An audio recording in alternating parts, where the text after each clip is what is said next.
Hi friends, ഇന്ന് ഞാനൊരു must have ഐറ്റവുമായിട്ടാണ് വന്നിരിക്കുന്നത്. അതായത് post delivery must have item.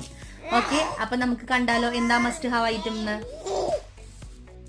ഇന്ന് രണ്ട് പ്രൊഡക്റ്റ് ആണ് ഞാൻ പരിചയപ്പെടുത്തുന്നത്. ഒന്നാമത്തെ ഈ ടെഡി ബിയർ പില്ലോ, ഇതൊരു ബാക്ക് സപ്പോർട്ട് പില്ലോയാണ്. അതുപോലെ രണ്ടാമത്തെ ഈ ഫീഡിംഗ് പില്ലോയും. ഇത് രണ്ടും വളരെ യൂസ്ഫുൾ ആയിട്ട് ന്യൂ മോംസിന് ഉപയോഗിക്കാൻ പറ്റുന്ന കാര്യമാണ്. എനിക്ക് വളരെ യൂസ്ഫുൾ ആയിട്ടുള്ള ഐറ്റം ആയിരുന്നു. അപ്പൊ നിങ്ങൾക്ക് ട്രൈ ചെയ്ത് നോക്കാവുന്നതാണ്. എനിക്ക് ഉപയോഗിച്ചിട്ട് യൂസ്ഫുൾ ആണെന്ന് മാത്രമേ തോന്നുന്നതാണ് നിങ്ങൾക്ക് പരിചയപ്പെടുത്തി തരുന്നത്. അപ്പോൾ back support pillow and feeding pillow both are very important for A feeding mom. എനിക്ക് പ്രഗ്നൻസി കഴിഞ്ഞ് ഫീഡിങ്ങിന്റെ സമയത്ത് വളരെ ബാക്ക് പെയിൻ ആയിരുന്നു. ബട്ട് ഇത് ഉപയോഗിക്കുമ്പോൾ നല്ലതാണ്, വളരെ കംഫർട്ടബിൾ ആയിട്ട് നമുക്ക് ഇതിൽ ചാരിയിരുന്ന് ഫീഡിങ്ങിന് പറ്റും. അതുപോലെ കുഞ്ഞുങ്ങളെ കൊണ്ട് വെറുതെ ഇരിക്കുമ്പോഴാണെങ്കിലും ഇത് ഭയങ്കര കംഫർട്ടബിൾ ആണ്. ഇത് ഡൺലമ്മിന്ന് ഞങ്ങൾ വാങ്ങിച്ച ബാക്ക് സപ്പോർട്ടിന്റെ ഒരു പില്ലോയാണ്. അപ്പോൾ ട്രൈ ചെയ്ത് നോക്കുക.